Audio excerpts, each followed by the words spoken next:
Strict environmental regulations in the Netherlands have shaped the dairy industry. To find out how ammonia has been reduced and the impact this has had on farming practices, we sent a group of UK dairy farmers to investigate. My name is Zwier van der Vechten. I was the farm manager here for more than 20 years. And now I'm a project manager and I'm doing especially extension. So I work a lot with farmers and find out with them how they can go on and what kind of things are important. But first about the Marke itself. And we're part of the Wageningen University, so Paul and I, we are a college. And this is a location where we especially look into sustainable dairy farming and all the issues. So an integrated approach, that's our topic. And not only phosphorus and ammoniac, but also animal welfare, greenhouse gases, nature development and so on. So it's very important to do them all together. And also Andre is very active with it, regenerative agriculture, and so working on all these issues together to have a sustainable future. John Allwood and Zwier van der Vechten discussed the research undertaken at the Marke and the changes made by the industry in the Netherlands. I'll start with the appearing of ammonia. And we got three things. It's feeding the cow, and it's the stable type, so the flooring and so on, and it's the applying of manure. So we've got three parts where ammonia volatilization is the issue. And it starts with feeding. So for feeding it's very important to bring down the nitrogen who's in the feedstuff. When the lower the nitrogen, the lower the ammoniac emission. That's where it starts. And then the droppings and the urine comes on the floor, and that's a big issue, is to separate droppings and urine. And that's also what's happening here. And so there's a closed floor with little small holes so the urine can flow off, and the droppings come on the floor, and the scraper goes every hour and brings the manure in a closed storage as quickly as possible. So within an hour urine and the droppings are in the closed storage, so there will be ammonia coming up but not coming out. You've dropped your protein. Yeah. And you've got a low emissions floor. Can you give us some figures on the overall reduction in the ammonia from where it was to what it is today? What we measure with the system. Yep. And so the total package, if what we are doing is bringing down the crude protein, is having a closed floor, is bringing water on that floor, then our reduction is nearly 60%. And the status of this floor, and Paul managed it this morning. Normally a slatted floor is 13 kg ammonia per cow per year. This floor has an indication of 11.8, and in reality we are producing 5. So the ammoniac emission now is 5 kg per cow per year instead of 13. So you've dropped over 50%. It's more than 60. Tomorrow we are bringing out slurry, and we do it by tube. So there's a pump on the place here, and it's pumping the slurry to the field, and there's a slit injector who is bringing it in the soil, in the sod. That's very important, so that the surface is as small as possible, because the surface is very important for the amount of ammonia who will appear to the air. And you only shallow inject with a disc in Holland. You don't have any other system for applying slurry. Yeah, on other types of soil we got, and on clay soil and peat soil, they can put it on top of the soil. Yep. They can't spread it wide out. That's forbidden in whole Holland. Yep. But they don't have to put it in the sod. But on sandy soil, where we are here, we have to put it in the sod. So it's soil dependent on the system you use, really. And the soil type you are, and so on. Yeah. Out of all the things that you've looked at, the 4 things you've looked at, which has given you the best return for reducing your ammonia?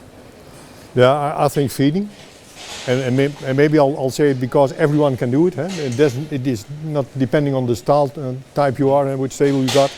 So feeding, everyone can do it, and everyone can bring down the intake of protein and bring down that ammonia. And I think that's also the biggest part of it. So thanks, Zwier. Thanks for showing us around. It's been very informative. Yeah, nice to have you. John Allwood spoke to Andre Groot about the adaptations he's made on his farm to remain compliant with the ammonia regulations and the impact that's had on his business. So, good morning, Andre. Good morning. We've come over from the UK to have a look at your farm in the Netherlands with a reflection on phosphate and ammonia, and I've been tasked with fact finding about the ammonia story. So on this farm you produce how many cubic of slurry? How many cubes? 2,500. And how much of that can you spread on your land? 2,500. You can spread the whole lot, you don't have to export any? We have not problems here. We have about 120 cows, 17 young cows on 90 hectares. Okay. So if you want to expand your milk production we have about with more cows? We have 8,000 liters of milk per cow. Okay. With 480 and for 3.75 protein. Yeah. And so if you wanted to increase the yield to 10,000 kilos, yeah, is that a problem? No problem. So tell me about the ammonia problem that you've had. I have not so many ammonium problem, but I try to not so much protein in the feed. Okay. Yeah. Then you have also not so much manure production. So can you tell me what your protein level was historically and what you've come down to now? 170 to 180. 17%, 18%. 80%. Yeah. Now we are about 5 years 40 to 50%. 15%. Yeah. Yeah. And your milk production has remained the same level? No, the milk production is coming from 9,000, 9,500, now 8. So it's dropped. Yeah. Yeah. But we have not so many kosten. Yeah, less cost. Yeah. Yeah, because protein is expensive. So do you use any artificial fertilizer on this farm, or is it all slurry? First, we built some with fertilizer, but it is made from manure. Made from manure? Yeah.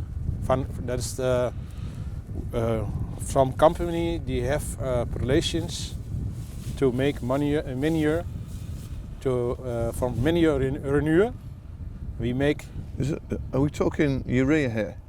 No, renewal is recovered nitrogen from manure.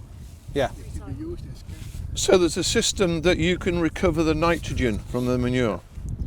Some factories they have relation to the government to make that. You're going to have your own. Yeah. What's the cost on that? What's the cost to build that? 250,000 euros. So how long would that take to pay back on this farm on 120 cows? Very, very long, but I have lots of subsidies. You got subsidies to do that? Yeah.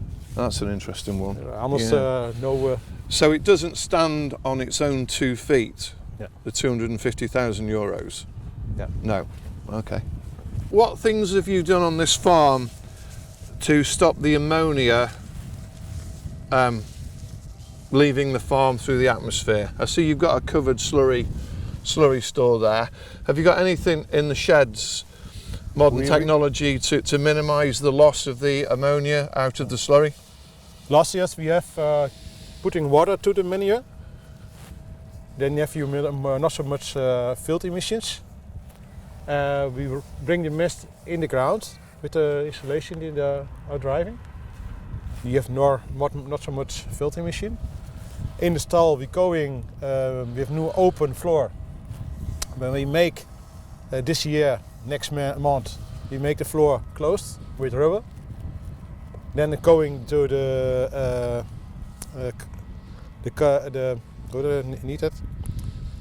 collector, we bring the mist outside, and we go making a renewal, and we can 70-80% reduction of ammonium. So, the government have obviously got a lot of regulation on you. Yeah.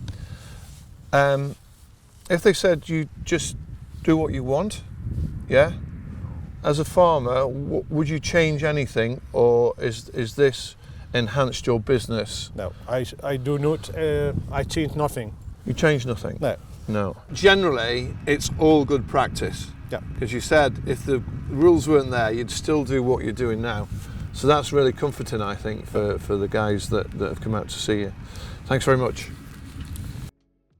To find out about the future direction of dairy farming in the Netherlands, John spoke to Paul Gulmer from Wageningen University Research. Great to see you. Yep. Fantastic research station you've got here. We've seen a commercial farm this morning. Yeah. So just give us a resume on the ammonia side of things here. Tell us a bit about what you do here and where you see the future going for the Dutch dairy farmer. Yeah, well, I work for sustainable dairy systems as a researcher, and we talked today about less protein in the diet to reduce ammonia emission. So I am project leader of a group of 150 farmers and 45 advisors to reduce it. The average in the Netherlands was 165 crude protein in the diet. It was in 2023. Last year we don't know yet, but and this group of 150 farmers are around 155, 158 on average. So if you feed more maize, it's easier, but the farmers with more grazing, more grassland and other peat soils, it's a bit more difficult. So I work on feeding, I'm working on housing systems, but I think to the future we should look at an integrated solutions and also goal-oriented. So we talked about the Anchor tool that measures the input and output on the animals and on the field.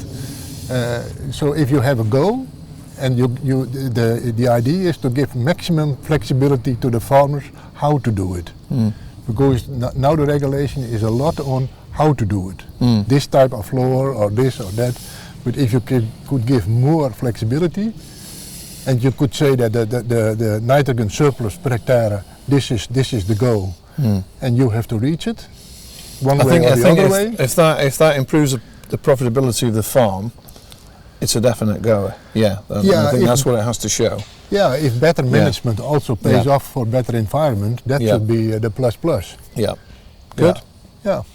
Good. Thanks, Paul. Okay. Cheers. Thank you. Yeah.